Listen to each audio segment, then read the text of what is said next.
Now in this video I'm going to cover the Eater of Worlds fight. If you're a beginner, you pretty much have to watch the first video where I talked about having 2 ruby flasks with harvest enchant, 3 life flasks with harvest enchant, 90% maximum fire resistance, and the modifiers to avoid putting on the invitation. For the Eater of Worlds, instead of getting 90% fire and using 2 ruby flasks, you're going to use 2 topaz flasks and you're going to cap your lightning resistance. If you go to PoEDB right here and you search for the Eater of Worlds, you will see that he mainly deals lightning damage and also deals lots of physical damage. Now, ideally you would want it to be 100% shock immune. You would not necessarily want to have shock immunity on your flasks because you may not press them fast enough to give you that immunity to shock. But if you cannot get shock immunity, you're going to use this Pantheon, Soul of Garukan, and you're also going to use Soul of Solaris. The only thing difficult about this fight is going to be the inescapable doom. And the tips that I have to give you for that mechanic is going to be: don't move holding left click like this. To have precise movements, you're going to use flame dash and your other movement skills such as shield charge or lip slam or whirling blades. But I'm more on that later when I'm going to show you the Eater of Worlds fight. Now let's go to PoB. It's very important that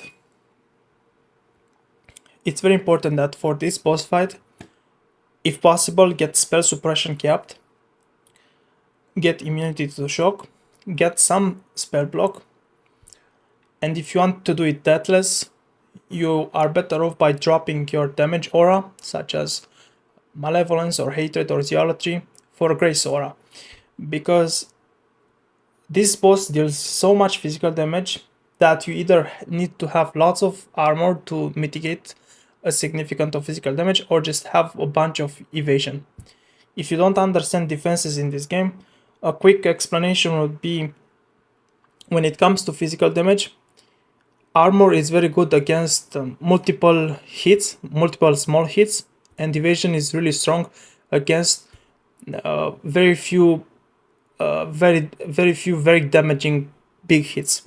So if you take 3 damage instances of 10,000, you're much better off having evasion than having like 20,000 armor. So, skills. We have Defiance Banner. If possible, use Tempest Shield because this gives you a lot of spell block, which is really good for this fight and also gives you immunity to shock. Defiance Banner, Purity of Lightning, because this gives you additional lightning resistance, and try to get it to level 23.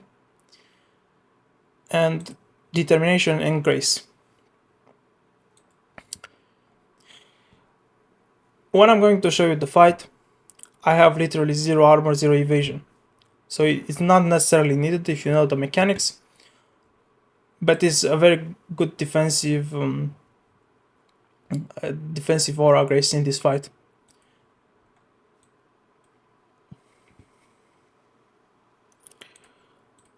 I'm going to show you the fight right now. So here you see I only have 173 evasion and literally 0 armor. So the way you want to approach this boss, you hit him a few times and then you move. If you stay in the same place for too long, you will be killed by these tentacles, which will pretty much one-shot you if you don't have lots of evasion. Even my build with Enfeeble and sitting inside the Frost Shield, I would 100% die if I stay in the middle of these tentacles, but they are quite easy to dodge, so it doesn't really matter. So you just cast a few spells, move a little bit.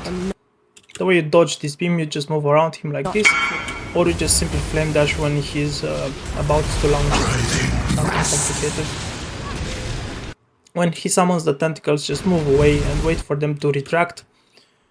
Basically, when they are going back into the ground, they are dealing damage. They are dealing instances of damage, so you don't want to sit on them. Just wait for them to go back into the ground, and then you can approach the boss once again.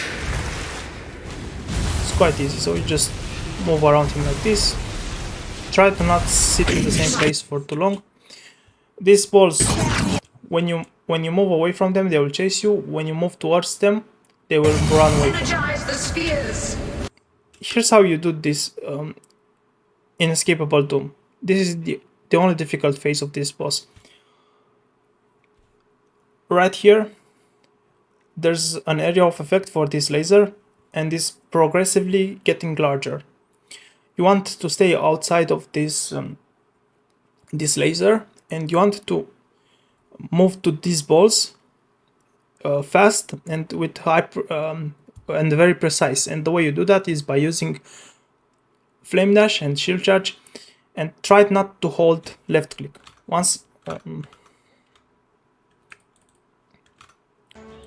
Once again, don't move like this.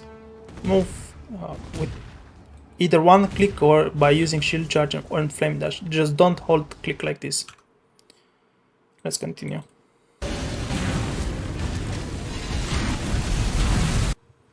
Keep in mind that once every 4 seconds or so he will summon these tentacles, and don't stay in the middle because you may die.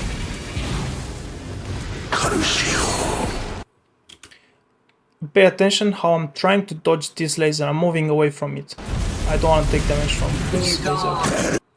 The moment you hear Maven say "be gone," pay attention to what Eater of Worlds is going to say. If he says perish or succumb, he will shoot that beam. Now that beam for my build is very dangerous if I don't use Frost Shield, because I don't have spell suppression and I don't have spell block. But if you have spell suppression and like 20 or 30 spell block, you would 100% survive that beam. And you would preventively have to use the topaz flask, just in case you get hit, so that you negate 40% of that damage. And also, when you hear Maven say "be gone,"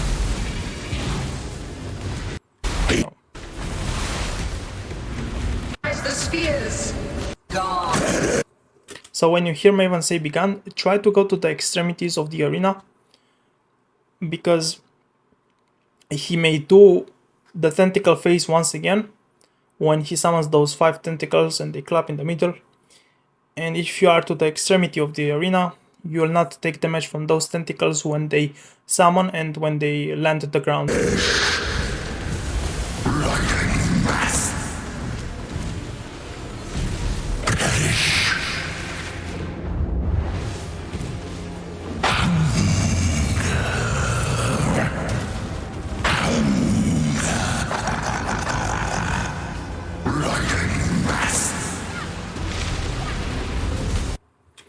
He either summons 2 or 4 tentacles. Just wait for them to retract to the ground, because when they are going back into the ground, they deal lots of physical damage, so you don't want to step on them.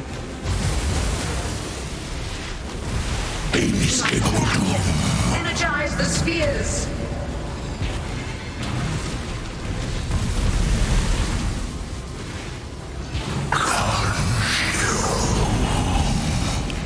Once again, pay attention how I'm trying to stay outside of the of this laser. At some point you will be hit by it because it gets progressively larger, but try to stay outside of it as much as possible. That laser applies a debuff, and those stacks make you take increased damage. Anyway, let's continue to the last doom phase so that you see.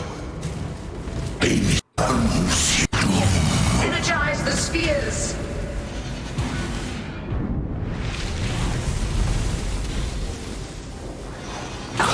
Trying to dodge the laser as much as possible and use flame dash and shield charge to move with precise.